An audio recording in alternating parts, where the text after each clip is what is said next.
মেটে আলু, খাম আলু কিংবা গাছের আলু নামটার সঙ্গে অনেকে পরিচিত হলেও সবজিটা কেমনভাবে খায় অনেকেই জানে না। তো এই সবজি দিয়ে মাছের আজ একটা দুর্দান্ত রেসিপি রান্না করে দেখাবো তোমাদের। এটা আমাদের অধিকারী রান্না, খেতে দুর্দান্ত লাগে আর এত সুন্দর না, জাস্ট একদম মাংসের স্বাদকেও হার মানিয়ে দেবে। তাহলে চলো দেরি না করে দেখে নেওয়া যাক।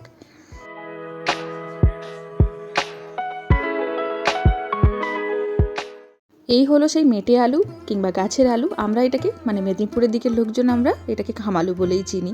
তো এটা চেহারাতে বিশাল বড় বড় হয়, আবার এরকম ছোট সাইজেরও পাওয়া যায়। আর এটা না ভেতরে কাটলে দু রকম হয়, একটা হচ্ছে এরকম পিঙ্ক কালারের আর একটা হয় সাদা। আমি এখানে দু রকমই নিয়েছি। তো এর খোসাটাকে বেশ হচ্ছে মোটা মোটা করে ফেলে এটাকে টুকরো টুকরো করে কেটে নেব। আর এটা কিন্তু খুব সহজেই সেদ্ধ হয়ে যায় আর ভীষণ সুন্দর খেতে। তো যাই হোক, এটাকে কেটে নেব। আর এর সঙ্গে আমি আলুও নিয়েছি, তবে আলু কাটাটা তোমাদেরকে দেখাতে ভুলে গেছি, ওটা রান্নার পরবর্তীতে দেখিয়ে দেব। তো দু রকমের কালার দেখতে পাচ্ছ তোমরা। আর এটা কিন্তু কাটার পরে ভীষণ হড়হড়ে একটা ব্যাপার বেরোবে, তো ভয় পাওয়ার কিচ্ছু নেই, রান্নার পরে কিন্তু এই হড়হড়ে ব্যাপার থাকবে না। তো এটাকে জলে আমি ভিজিয়ে রেখে দেবো। আলুটাকে আমি একটা কেটে নিয়েছি, এটা আলু ছাড়াও রান্না করা যায়, তো আলু দিয়েও রান্না করা যায়। আমি আলু দিয়েই তোমাদেরকে দেখাচ্ছি। 4 পিস মাছ নিয়েছি, যে কোনো মাছ নিতে পারো, রুই, কাতলা বা তোমার বাটা এই ধরনের যে কোনো মাছেই হবে। তো মাছটা ভালো করে ধুয়ে পরিমাণ মতো নুন আর হলুদ মাখিয়ে মাছটাকে রেখে দেবো 10 মিনিটের মতো। এটা নিরামিষভাবেও রান্না করা যায়। মাছের জায়গায় তোমরা যে বিউলির ডালের বড়ি আছে সেটা দিয়েও রান্না করতে পারো নিরামিষভাবে, খুব সুন্দর লাগবে। তো মাছটাকে 10 মিনিট রেখে দিয়েছিলাম। এবার কড়াইতে একটুখানি বেশি তেল নেব। এই আলুগুলো ভাজতে একটুখানি তেল লাগে, তবে খেতে ভয় পাওয়ার কিছু নেই, দুর্দান্ত লাগে। তেলটা গরম হলে গরম তেলের মধ্যে সামান্য নুন ছিটিয়ে দেবো, দিয়ে এই তেলের মধ্যে নুন হলুদ মাখিয়ে রাখা মাছগুলো আমি ভেজে নেব। আর নুনটা দিলাম এই জন্য যাতে করে মাছটা তোমার নিচের দিকে লেগে না যায়। তো যাই হোক, মাছের একটা সাইড ভাজা হলে মাছটাকে উল্টে পাল্টে নেব। যেটা বললাম, এই রান্নাটা কিন্তু মাছ ছাড়াও তোমরা করতে পারো, নিরামিষভাবেও খেতে দুর্দান্ত লাগে। শুধু ওই বিউলির ডালের বড়ি দিও আর আলু আর এইটা দিয়ে রান্না করো, বাকি রান্নার প্রসেসটা সেমই থাকবে। তো যাই হোক, মাছগুলোকে আমি সুন্দর করে লাল লাল করে ভেজে নিলাম। মাছগুলোকে একটুখানি ভালো করে ভেজো, তাহলে ভালো লাগবে খেতে। তো বাকি এই বেঁচে যাওয়া তেলের মধ্যেই আমি কি করব, প্রথমে ওই মেটে আলু বা খাম আলুগুলোকে আমি দিয়ে দেবো এর মধ্যে। আলুগুলো দেখো বেশ বড় বড় করে কেটেছি, তবে ভয় পাওয়ার কিছু নেই, আলু খুব সহজেই কিন্তু সেদ্ধ হয়ে যায়। আর ভেতরের কালারটা দেখো কত সুন্দর। এই আলু কিন্তু অনেক রকমেরই পাওয়া যায়, সেগুলো আলাদা আলাদা নামই থাকে। তো যাই হোক, আমি সবগুলোকেই মেটে আলু বা গাছের আলু বা খাম আলুই বলছি। তার সঙ্গে নিয়েছি একটা বেশ বড় সাইজের আলু, আলুটাকে লম্বা লম্বা করে কেটেছি। এখন এগুলোকে একসঙ্গেই ভেজে নিচ্ছি। বেশি পরিমাণের হলে তোমরা আলাদা আলাদা করে ভাজতে পারো। একটুখানি নুন দিয়ে দিলাম। এখন দেখে তোমাদের মনে হচ্ছে যে এটা একটুখানি পিচ্ছিল লাগছে বা হড়হড়ে লাগছে, তো ভয় পাওয়ার কিছু নেই, ভাজার পরে কিন্তু কিছুই থাকবে না। ঢাকা চাপা দিয়ে আলু আর খাম আলুগুলোকে ভালো করে আমি ভেজে নিলাম। দেখো এখন আর কোনো কিছু কিন্তু হড়হড়ে বা পিচ্ছিল বলে মনে হচ্ছে না। আর এত বড় কেটেছি কিন্তু সেদ্ধ এগুলো ভীষণ সহজেই হয়ে যায়। তো আলুগুলোকে ভেজে আমি তুলে নিলাম। এখন বেঁচে যাওয়া তেলের মধ্যেই একটা শুকনো লঙ্কা ফোড়ন দিয়ে দেবো, তার সঙ্গে 2টো তেজপাতা আর দেবো 1 চামচের কাছাকাছি গোটা জিরে ফোড়ন। ফোড়ন থেকে যখন সুন্দর গন্ধ বেরোবে তখন আমি কেটে রাখা পেঁয়াজ দিয়ে দেবো। পেঁয়াজের পরিমাণটা একটুখানি বেশি। যদি তোমরা নিরামিষভাবে বানাতে চাও তাহলে পেঁয়াজটা বাদ দিয়ে বানাতে পারো, আবার মাছ ছাড়াও বানাতে পারো, সেক্ষেত্রে তোমরা পেঁয়াজটা দিয়ে করো। তো যাই হোক, পেঁয়াজটা একটুখানি নাড়াচাড়া করে তেলের মধ্যে পরিমাণ মতো নুন দিয়ে দিলাম, যাতে করে পেঁয়াজটা সুন্দরভাবে গলে যায়। তো এখন আমি ঢাকা দিয়ে পেঁয়াজটাকে সুন্দর গোলাপি হয়ে যাওয়া অবধি ভেজে নেব।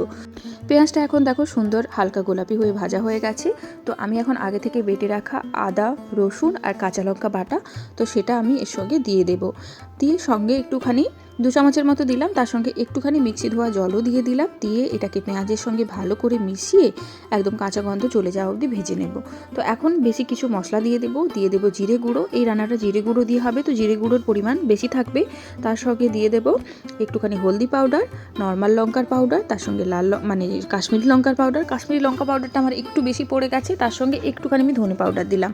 দিয়ে একটুখানি জল দিয়ে দিলাম, যেহেতু শুকনো মশলা দিয়েছি। তারপর এটাকে পেঁয়াজ, রসুন, আদা এসবের সঙ্গে ভালো করে মিশিয়ে খানিকক্ষণ কষিয়ে নেব।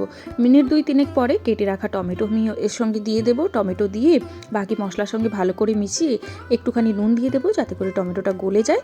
তারপর এটা ভালো করে নাড়িয়ে চাড়িয়ে ঢাকা দিয়ে সুন্দর করে কষিয়ে নেব, যতক্ষণ না মশলাটা একদম সুন্দরভাবে গলে যায় এবং ভালো করে তেল ছেড়ে আসে।